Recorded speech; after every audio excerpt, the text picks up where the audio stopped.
and welcome back to my YouTube channel Truly Twisted. So कैसे हैं आप सब? आई होप आप सब अच्छे होंगे। मैं फिलहाल ठीक हूँ एंड मैं सबसे पहले आप सबसे माफी मांगना चाहूंगी कि कल वीडियो नहीं आ सका क्योंकि यहाँ खूब सारा बारिश हुआ है, खूब बिजली कड़का है, जिस वजह से मेरे यहाँ पावर कट ऑफ था एंड पावर कट था, इस वजह से मैं वीडियो शूट नहीं कर पाई एंड पावर बैकअप जैसा कुछ है नहीं मेरे यहाँ, तो बहुत ज्यादा ही दिक्कत हो जाता है एंड तो और क्या ही बोलूं। सो इसी वजह से मैं माफी मांगना चाहूंगी आप सभी से कि कल वीडियो नहीं आया। एंड चलते हैं आज की वीडियो की ओर। तो आज का वीडियो है वर्ल्ड अफेयर्स का एंड ये वीडियो का टाइटल है anger in India after US state recognises Sikh independence day. What? Sikh independence day? Oh my God. Attempts to break India? नहीं, आई एम सो सॉरी।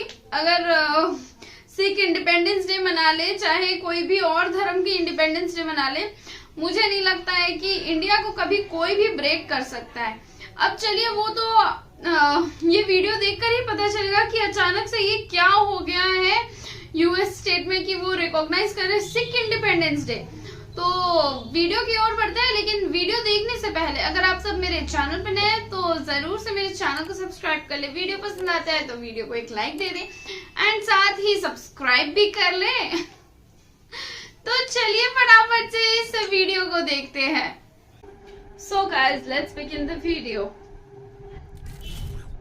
नमस्कार and welcome you all to world affairs. मैं हूं Prashant Dhawan. Now recently आपने articles में सुना होगा कि USA में एक स्टेट है, जिस तरीके से हमारे यहाँ राज्य होते हैं राजस्थान, हरियाणा, मध्य प्रदेश, वैसे ही यूएसए में एक स्टेट है।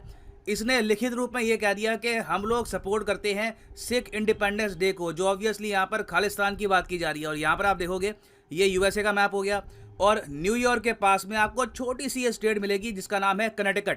तो कर्नाटक में क्या हुआ, जो इनकी जनरल असेंबली है वहां पर मोस्ट प्रॉब्ली जो खालिस्तानी सेपरेटिस्ट हैं गए होंगे। इन्होंने यहाँ पर लीडर्स को ये कहा कि आप सिख्स अराउंड द वर्ल्ड उनकी काफ़ी हेल्प करोगे अगर आप ये डिक्लेरेशन पे साइन कर देते हो। जो जनरल असेंबली के लोग होंगे मोस्ट प्रॉब्ली उनको पता होगा नहीं कि इस डॉक्यूमेंट का मतलब क्या है। यहाँ पर भारत को तोड़ने की बात की जा रही है और इन लोगों ने इस साइटेशन पर साइन कर दिया और इसलिए भारत ने बहुत ज़्यादा कड़े शब्दों में विरोध किया है। भारत की जो काउंसलेट है इन यूएस, इसने यहाँ पर यह कहा है कि हम निंदा करते हैं इस साइटेशन की of the general assembly of the state of Karnataka regarding an illegal act. ये बहुत अच्छी लैंग्वेज यूज करी है। यहाँ पर इंडिया ने क्लियरली ये बोल दिया कि इस टाइप की साइटेशन क्रिएट करना जहां पर एक देश को तोड़ने की बात की जा रही हो, ये एक इलीगल एक्ट है। ये कुछ लोगों का एक मिस्चीवियस अटेम्प्ट है इस स्टेट की रेपुटेशन को यूज करने का, इंडिया को तोड़ने के पर्पस के लिए, हेट्रेड को प्रमोट करने के लिए। और आगे इंडिया ने यह भी कह दिया है कि ये इशू हम उठाएंगे यूएस के लॉ मेकर्स के साथ, मतलब जो इनके मेंबर्स ऑफ पार्लियामेंट है, उसके अलावा जो बाइडेन, उन सबके साथ इंडिया ये इशू उठाने वाला है। अब इसके अलावा मैंने ये भी नोटिस किया कि कई कांग्रेस के जो लीडर्स हैं वो भी यहाँ पर कह रहे हैं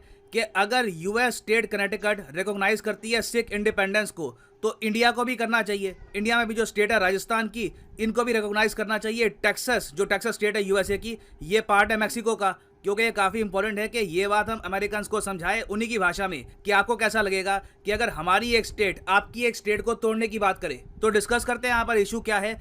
यूएस और खालिस्तान का लिंक देखकर इंडिया में इतना गुस्सा क्यों जागता है, इसका हिस्टोरिकल एंगल क्या है, बहुत कुछ आपको जानने को मिलेगा। मगर आगे बढ़ने से पहले आपसे एक क्वेश्चन पूछूंगा। क्वेश्चन यहाँ पर यह है कि इंडिया में आज के समय हो रही है सेमीकॉन कॉन्फ्रेंस। आपको बताना है कि वेन्यू क्या है सेमीकॉन कॉन्फ्रेंस 2022 का। ये है यहाँ पे आपकी ऑप्शन, मुंबई, दिल्ली, बेंगलुरु या फिर चेन्नई। कमेंट सेक्शन में करिए क्वेश्चन को अटेम्प्ट, सही आंसर मैं आपको दूंगा वीडियो के अंत में। अब यहाँ पर आप देख पाओगे ये है वो साइटेशन जहाँ पर कर्नाटक के जो लॉ मेकर्स हैं उन्होंने लिख दिया कि हम 29 अप्रैल को रिकॉग्नाइज करते हैं as anniversary of declaration of Sikh independence. अब 29 अप्रैल काफी बार जो पाकिस्तान बेस्ड खालिस्तान ग्रुप हैं वो लोग यूज करते हैं खालिस्तान का एजेंडा प्रमोट करने के लिए। वो लोग 29 अप्रैल को प्रमोट करते हैं एज खालिस्तान डे। और अपने आप में जो ये कॉन्सेप्ट है ना खालिस्तान का, कि पंजाब स्टेट को इंडिया से तोड़कर एक नया देश बना दिया जाए, सिक्स का एक कंट्री होगा, ये जो कॉन्सेप्ट है इसके बर्थ में भी यूएसए का काफी इंपॉर्टेंट रोल है। यहाँ पर आप देख पाओगे, आपको आर्टिकल दिखेगा, सीआईए जो यूएसए की मेन इंटेलिजेंस एजेंसी है, उसके अलावा आईएसआई जो पाकिस्तान की मेन इंटेलिजेंस एजेंसी है, इन दोनों ने मिलकर ये जो आइडिया है सिख टेररिज्म का, खालिस्तान का, इसको एनकरेज किया था 1971 वॉर के बाद। ये बात मैं नहीं कह रहा, ये कई research and analysis wing raw के जो एजेंट्स हैं, जब ये रिटायर हुए हैं तब इन्होंने किताबों में ये बात बताई है कि खालिस्तान का जो बेसिक कॉन्सेप्ट है ये अमेरिका और पाकिस्तान ने बनाया था। जब 1971 वॉर में पाकिस्तान की बहुत बड़ी हार हुई, बांग्लादेश एज ए कंट्री खड़ा हो गया, यूएस इस बात को लेकर काफ़ी गुस्सा था कि उनका जियोपॉलिटिकल जो एक एलाई था उस वक्त पाकिस्तान, उसकी ऐसी हार हो गई। पाकिस्तान तो ऑफकोर्स काफ़ी हद तक इस बात को लेकर गुस्सा था ही कि कहाँ ये कश्मीर को तोड़ने की बात करते थे, मगर इनका खुद का एक पार्ट अलग हो गया। तो 1971 के बाद से पाकिस्तान की सरकार ने जो ये खालिस्तान का आइडिया है इसको प्रमोट करना स्टार्ट कर दिया और ये पाकिस्तान का रिवेंज था, ये इनका आप कह लीजिए बदले का प्लान था। यहाँ पर आप देख पाओगे इस पर एक किताब भी लिखी गई है, ब्लड फॉर ब्लड, जिसमें बताया गया है कि जुल्फिकार अली भुट्टो जो पाकिस्तान के पीएम थे एक टाइम पर, इन्होंने एक रिवेंज प्लान बनाया था फॉर द 1971 वॉर और इसके अंडर पाकिस्तान क्रिएट करेगा खालिस्तान को। और ब्लड फॉर ब्लड एक बहुत अच्छी किताब है टेरी मिलवास्की की, अगर आप समझना चाहते हैं खालिस्तान के इशू को कि खालिस्तान का इशू सामने आया कैसे, किस तरीके से पंजाब में टेररिज्म को बढ़ाया गया। और टेरी बाय द वे कनाडा के ऑथर हैं, इन्होंने अपनी किताब में यही बताया था कि इनिशियली क्या था कि पाकिस्तान ने ये आइडिया निकाला कि खालिस्तान बनाते हैं, बाद में इन्होंने यूएसए से भी ये बात शेयर करी कि क्यों ना हम एक पाकिस्तान इंडिया के बीच में बफर स्टेट क्रिएट कर दें। इनका आइडिया ये था कि पंजाब स्टेट इंडिया पाकिस्तान के बीच में एक बफर स्टेट बन जाएगी और कल को मान लीजिए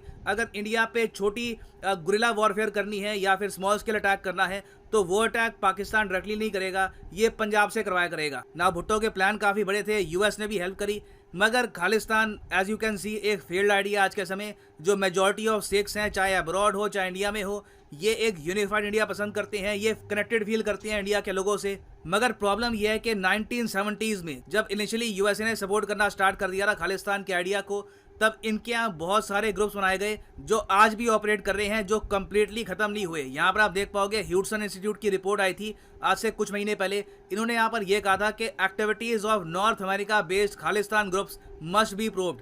ये ग्रुप्स कुछ आपको मिलेंगे कनाडा में, कुछ आपको मिलेंगे यूएसए में। और यूजुअली क्या होता है कि जब भी मान लो यूएसए में कश्मीर को तोड़ने को लेकर रैली निकलती है तब भी ये ग्रुप्स उनके साथ आते हैं। फिर अगर मान लो कि खालिस्तान बनाने की रैली निकलती है तो जो कश्मीर वाले ग्रुप्स हैं तो इनके साथ आ जाते हैं। और दोनों ग्रुप्स को प्राइमरली फंड करता है पाकिस्तान। ये अपने आप में अमेरिका के जो मेजर थिंक टैंक्स हैं इन्होंने खुद रिपोर्ट किया है कि पाकिस्तानी गवर्नमेंट इवन दो इनके पास फंड्स की बहुत ज़्यादा कमी रहती है, देश बिल्कुल कंगाली की हालत पे पहुंच चुका है, फिर भी ये कुछ मिलियन निकाल कर इन लोगों को प्रोवाइड करते हैं ब्लैक मनी के रूप में, इलीगल फंड्स के रूप में, ताकि ये लोग नॉर्थ अमेरिका में जो अपनी एक्टिविटीज़ हैं ये चला कर रखें।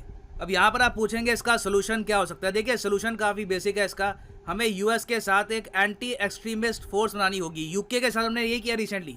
बोरिस जॉनसन जब भारत में आए तब इनसे पूछा गया कि जो खालिस्तानी एलिमेंट्स हैं यूके में उनका आप क्या करोगे। होता है कभी कभार लंदन में कुछ लोग इकट्ठे हो जाएंगे, खालिस्तान के नारे लगाएंगे, फिर चले जाएंगे, तो उनके अगेंस्ट हम क्या एक्शन ले सकते हैं। तो बोरिस जॉनसन ने ये कहा कि इंडिया के साथ यूके ने सेटअप कर दी है एक एंटी एक्सट्रीमिस्ट टास्क फोर्स जो हेल्प करेगी इंडिया की ओवर द खालिस्तानी एलिमेंट्स। तो सेम काम हमको करना होगा बहुत ही जल्द कनाडा के साथ, यूएस के साथ। कनाडा के साथ मैं कहूँगा कुछ हद तक अंडरस्टैंडिंग हमारी इतनी डेवलप हो चुकी है कि कनाडा हमारी जो नेशनल इन्वेस्टिगेशन एजेंसी है इनके ऑफिसर्स को आने देती है, कनाडा में इन्वेस्टिगेट करने देती है। तो सेम टाइप का एक मैकेनिज्म हमको बनाना होगा यूएस के साथ, ताकि इन द फ्यूचर कोई और यूएस स्टेट गलती से या फिर इंफॉर्मेशन के अभाव में कोई ऐसा साइटेशन साइन ना कर दे जहां पर भारत को तोड़ने की बात की जा रही है। और जहां पर मैं भारत सरकार की लैंग्वेज समझ पा रहा हूं, ये प्रोसेस बहुत ही जल्द स्टार्ट हो जाएगा ना। वापस आते हैं अपने एमसीक्यू की तरफ कि इंडिया को सेमीकंडक्टर मैन्युफैक्चरिंग का हब बनाने के लिए जो सेमीकॉन इंडिया कॉन्फ्रेंस हो रही है 2022 वाली, ये कहां पर हो रही है। तो सही उत्तर है यहाँ पर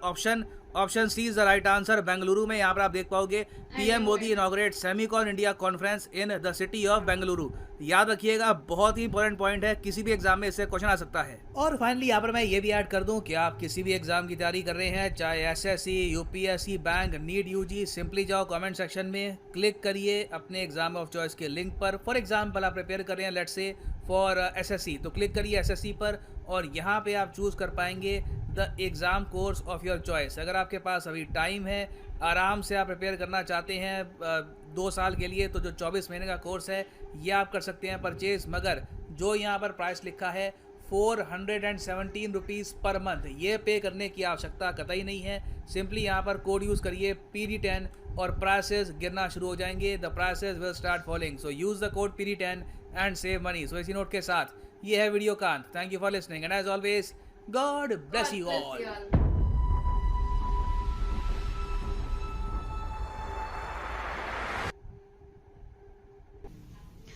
सो गाइज ये तो गुस्से की बात है ही, और इंडिया वाले गुस्से क्यों ना हो, क्योंकि यूएस चाह ही रहा है कि इंडिया ब्रेक हो जाए एंड ये एक यूनाइटेड कंट्री ना रहे। क्योंकि जैसे इस वीडियो में हम सबने देखा ये 1971 से स्टार्ट हो रखा है इनका ये ड्रामा, और क्या ही बोल सकते हैं ड्रामा के अलावा। मतलब कितनी छोटी सोच है इन सभी की कि एक कंट्री को वो तोड़ना चाह रहे हैं, तो ये बहुत ही खराब चीज है, वो भी नेशनैलिटी के ऊपर। मतलब क्या है यार। एंड ये बहुत ही मुश्किल दौर रहा होगा उन सभी सिख भाई बहनों के ऊपर जो बाहर रह रहे हैं, आई मीन यूएस स्टेट में, उस स्टेट में रह रहे हैं जहां ऐसा सिख इंडिपेंडेंस डे अनाउंस कर दिया गया है ऑन 29th of April।